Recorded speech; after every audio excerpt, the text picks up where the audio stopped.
தருமபுரி மாவட்டம் பாப்பிரெட்டிப்பட்டி ஒன்றியம் வெள்ளாளப்பட்டி கிராமத்தில் ரமணிக்குமார் தன் வீட்டில் ஜூலி என்ற நாயை வளர்த்து வருகிறார். இன்று காலை அவரது வீட்டிற்குள் நுழைய முயன்ற நல்ல பாம்பை ஜூலி நாய் தொடர்ந்து குறைத்து உள்ளே வர விடாமல் தடுத்தது.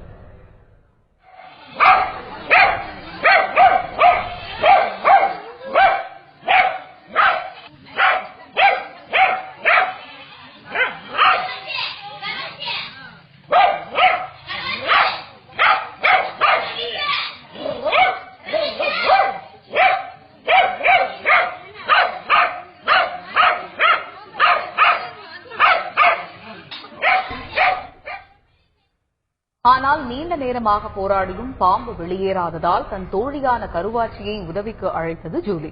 மேலும் சில சகாக்களும் ஜூலியின் முயற்சிக்கு கை கொடுக்க நல்ல பாம்பை தன் வாயால் பிடித்து தரையில் சுற்றி கடித்து கொன்றது.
தலை கட்டணும்